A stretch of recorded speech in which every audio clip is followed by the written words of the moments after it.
From totally replacing the two-door C and E-Class sedans to the potential price point that's gonna blow your socks off, here's what we know about the 2024 Mercedes-Benz CLE. And let me tell you, the company's making some big changes to its lineup right now, retiring a bunch of its most iconic coupes and wagons and moving to a more streamlined, all-electric future. But that doesn't mean it's fully done with fun shapes just yet. If anything, Mercedes is doing the smart thing here by making things easier for its consumers. Because they won't have to choose between the E-Class or the C-Class coupes anymore. Now, they can simply have the best of both worlds with the new CLE. See, two-door coupes and convertibles are a rare breed these days. And even top German automakers are going for those chunky SUVs. But hey, at least Mercedes cares about us sporty folks, cause man, does this CLE look like a stunner. Despite being an entirely new model, it's instantly recognizable as a Mercedes.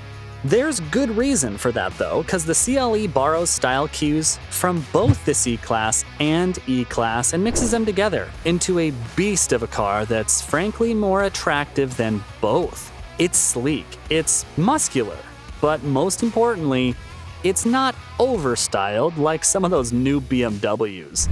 And yeah, the driving experience is the most important thing at the end of the day, but that's never been a problem for Mercedes anyway. Besides, if a hardtop isn't your jam, then there's a convertible version on the way as well. And in terms of size, it's 191 inches long, which is about half an inch longer than the E-Class and 6.5 inches longer than the C-Class coupe.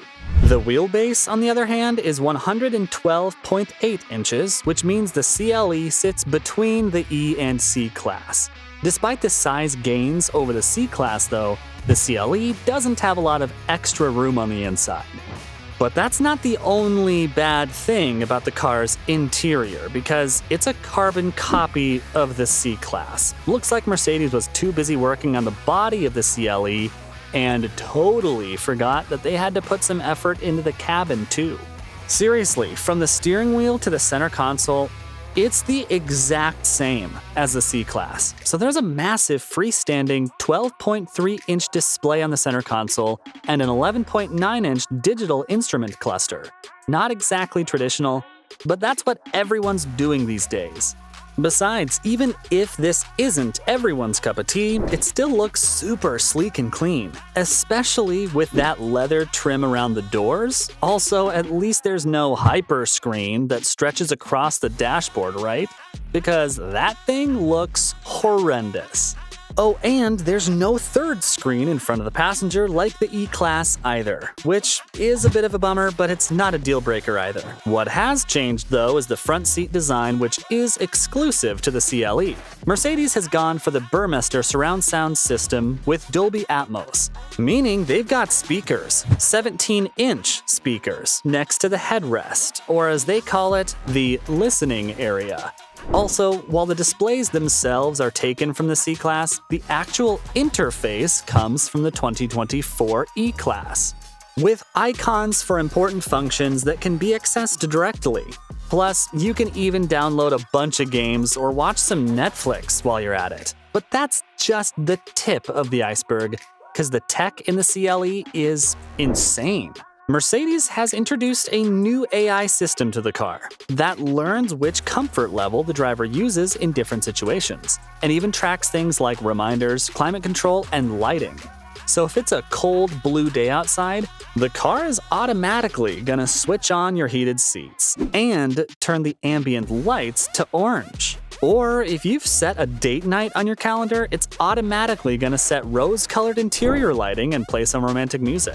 It's seriously impressive stuff. But obviously, there's more to it than that, because Mercedes has added its usual bells and whistles to the CLE too, including a remote start, a proximity lock and unlock feature, and hands-free access to the trunk. The voice assistant also listens without the "Hey Mercedes" keyword now. Oh, and don't even get me started on the driving assists, because we'd be here all day if I started listing them down.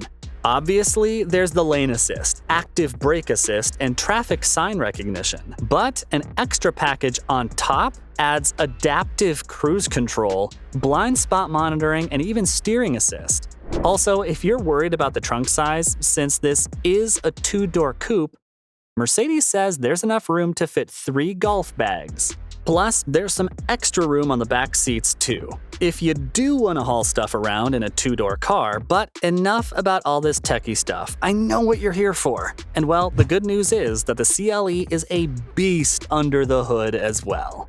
Okay, so Mercedes is bridging the gap between the two outgoing coupes in this department too, because it's offering 2 engine options, both of which are mild hybrids. On one hand, you've got a 2-liter 4-cylinder engine that's turbocharged, and in terms of output, that means about 255 horsepower and 296 pound-feet of pure torque. Still not satisfied with that power? Then there's the turbocharged 3-liter inline 6-cylinder engine too, which pumps those numbers up to 375 horsepower and 369 pound-feet of torque. There's also an integrated starter generator that adds 23 horsepower and 148 pound-feet of torque, which apparently is gonna help smooth out the drive at low levels and reduce turbo lag when you hit the pedal to the metal. Don't expect to drift on this thing though, cause there's no rear-wheel drive option and both variants come with all-wheel drive instead. Plus, the power is delivered via an automatic 9-speed transmission. That said, we don't have any actual 0 to 60 numbers just yet, but what we've seen so far, you can still expect this car to be very nimble and snappy, even around a track. Besides, there's probably an AMG version in the works too if you really want to race with it. Still, the 6-cylinder CLE 450's sports suspension should massively boost the handling. And you could even add it to the 4-cylinder CLE 300 for some extra cash. I mean, it's looking like a great offering from Mercedes, and we can expect it to be a very popular model for years to come. But did you know this isn't the first time Mercedes has merged the C and E class together? In fact, the CLE is a bit of a full circle moment for the company, because back in 1997, they replaced the old E-Class 2-door models with the CLK class, and that car looked like the E on the surface, but actually used the lighter and smaller C-Class chassis.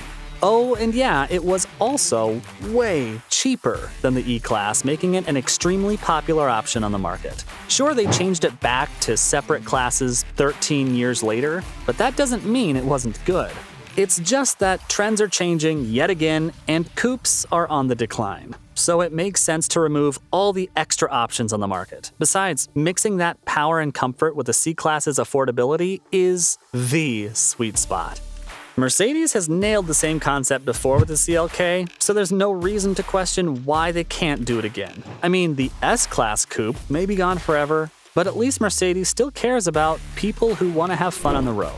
And the CLE, folks, should bring plenty of joy to anyone who buys it. It's stylish, it's quick, and it's packing a ton of features.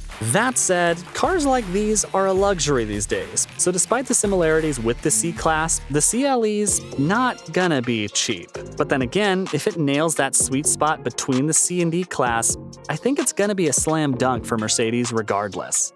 For context, the C300 Coupe cost around $49,000 in 2022, while the 6-cylinder 2023 E-Class Coupe starts at $70,000. This means that we're likely gonna see a car that starts at around $60,000, which honestly wouldn't be the end of the world, though it's worth noting that it's gonna cost a lot more if you add some of the extra features on top. Plus, the 6-cylinder CLE models will cost more than $70K as well, taking it above that E-Class price point. But again, context is key here, because if we go back in time and look at the launch prices for the 98 CLK, that launched for around $40,000, which when adjusted for inflation comes out to about $75K. So even if the numbers may look high initially, especially for the people who were looking to nab a C-Class, the price point isn't actually that bad. In fact, if Mercedes can somehow bring it under $60K for the C300, then these bad boys are gonna sell like hotcakes. So there you have it, from the potential price point that's gonna blow your socks off to totally replacing the two-door C and E-Class sedans, that's everything we know about the 2024 Mercedes-Benz CLE.